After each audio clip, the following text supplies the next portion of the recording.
नमस्कार दोस्तों, स्वागत है आपका हमारे YouTube चैनल शुभ या अशुभ में। आज हम आपको बताएंगे आपकी डेट ऑफ बर्थ यानी जन्म दिवस के माध्यम से कि आपकी शादी होने की संभावित उम्र क्या होती है।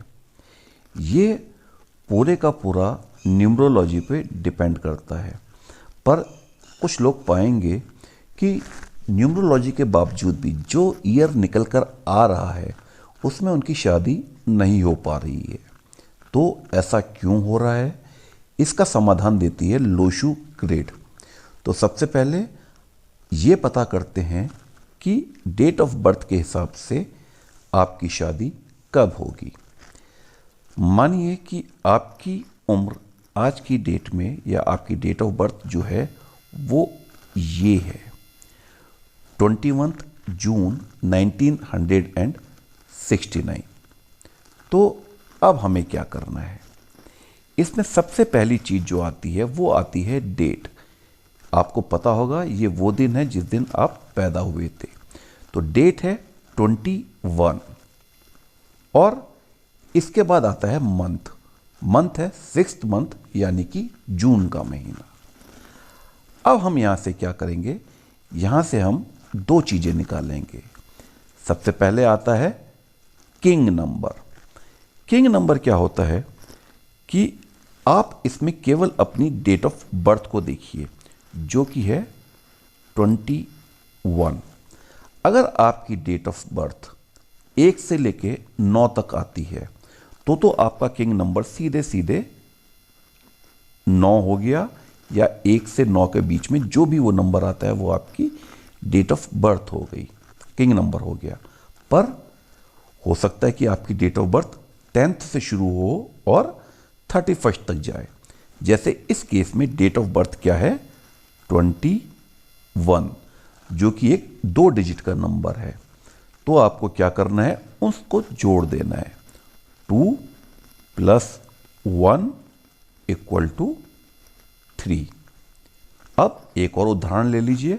जैसे सपोज कीजिए आपकी डेट ऑफ बर्थ यानी जन्म दिवस है, बर्थडे आता है आपका 24 को, तो आप इन दोनों को ऐड कर दीजिए। तो 2 + 4 कितना होता है 6। तो आपका किंग नंबर है 6। अब इसके बाद जो हम अगली चीज निकालते हैं वो होती है क्वीन नंबर।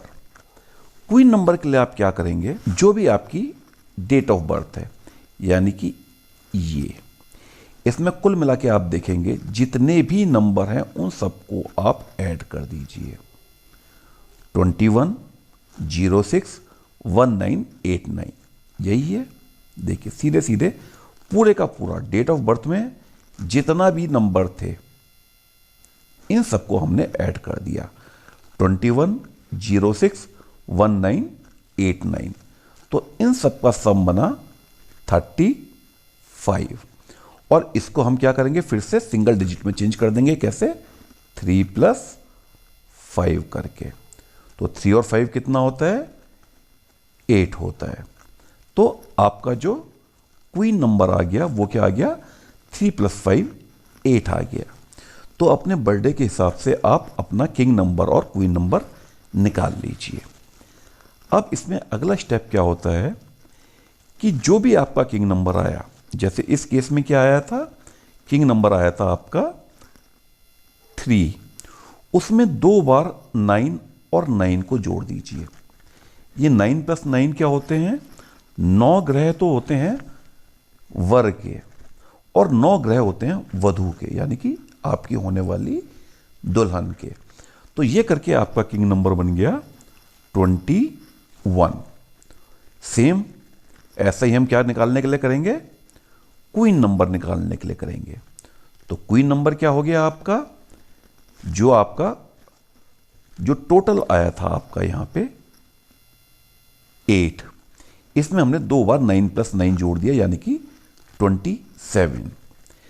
अब आपके पास एक किंग नंबर आ गया और एक क्वीन नंबर आ गया।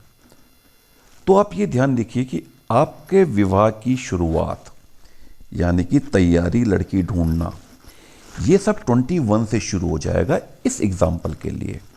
और आपकी शादी की संभावित आयु जो है वो है 27 ईयर्स। पर यहां पर एक दिक्कत है, अगर आपके किंग नंबर और क्वीन नंबर के बीच में 3 से ज्यादा का डिफरेंस आ गया, जो कि इस केस में हो रहा है, तो आपकी शादी 27 में नहीं होगी और आगे जाएगी। और वो और आगे जाने का मतलब क्या होता है, हम आपके किंग नंबर में 9 और ऐड कर देंगे, यानी कि 30 ईयर्स।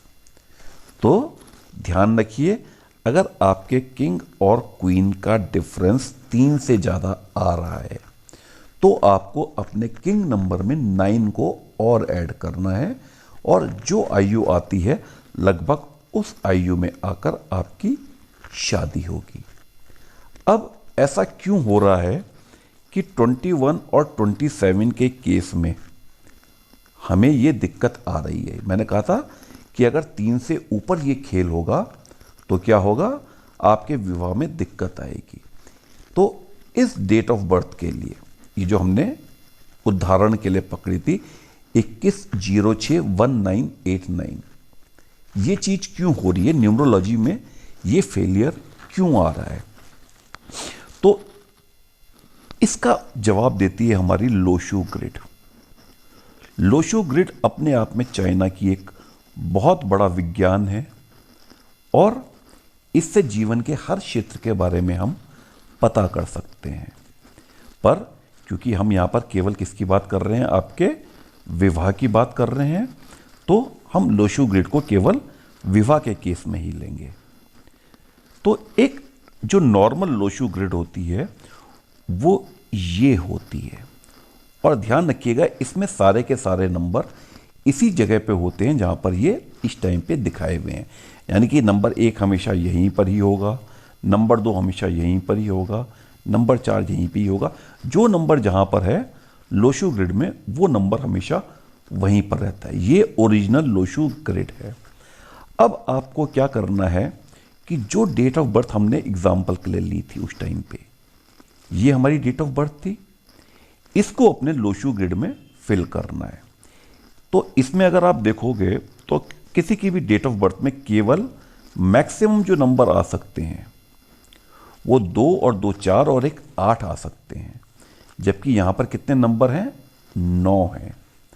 तो किसी भी आदमी की लोशू ग्रिड किसी भी हाल में कंप्लीट नहीं होती, उसमें कुछ ना कुछ कमियां पाई जाती हैं, जो कि अब विवाह के केस में क्या है वो मैं आपको बता देता हूं।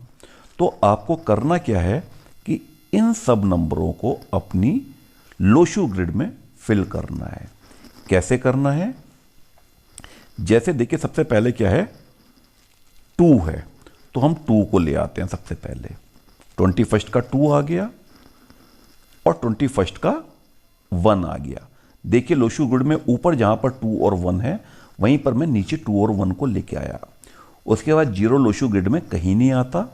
अगला नंबर है 6, तो 6 की जगह पे हम 6 ले आए।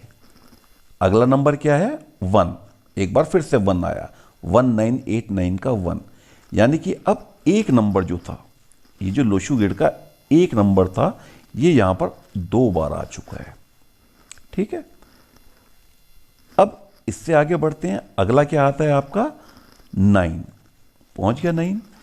उसके बाद आता है 8, ये आया आपका 8, और ये 9 फिर से रिपीट मारा। तो अब आप देखेंगे यहां पर जितने भी नंबर थे उसको मैंने लोशू ग्रिड के हिसाब से यहां पर भर दिया है। अब अगर आप देखें तो अगर किसी की लोशू ग्रिड में ये लाइन और ये लाइन जो कि क्रॉस में आती है, ये कंप्लीट होती है, यानी कि कौन सी वाली, 852 या फिर 654, तो जान जाइए कि किंग नंबर और क्वीन नंबर के हिसाब से हमने जो रिजल्ट निकाले थे उसकी शादी उसी आयु में होगी। पर आप अगर इस केस में देखें, ये जो पहला वाला जो हमने उदाहरण के लिए लिया था, यहां पर उसका ये क्रॉस पूरा नहीं हो रहा है, ये नंबर 5 यहां पर नहीं है, और उसका ये क्रॉस भी पूरा नहीं हो रहा है, क्योंकि यहां पर फिर से नंबर 5 और नंबर 4 ये जो लोशू ग्रेड का है वो नहीं है, तो इसकी शादी में दिक्कतें आ रही हैं। अब इन दिक्कतों को कैसे दूर किया जाए ये हम आपको बताएंगे अपने अगले वीडियो में। और इसके बाद आप अपनी शादी की एग्जैक्ट डेट भी पता कर सकते हैं न्यूमरोलॉजी के हिसाब से, वो भी आपको बताऊंगा मैं अगले वीडियो में। तब तक आप क्या करिए, अपनी डेट ऑफ बर्थ के हिसाब से अपनी शादी की आयु का एक अंदाजा निकालिए, या फिर जिस व्यक्ति की शादी हो चुकी है आप वहां पर इसको ट्राई आराम से कर सकते हैं कि क्या लोशू ग्रिड और न्यूमरोलॉजी सही बोल रही है कि नहीं। अगर सही बोल रही है तो अपनी डेट ऑफ बर्थ और उसकी विवाह की आयु कमेंट में लिखिए। थैंक यू वेरी मच, धन्यवाद।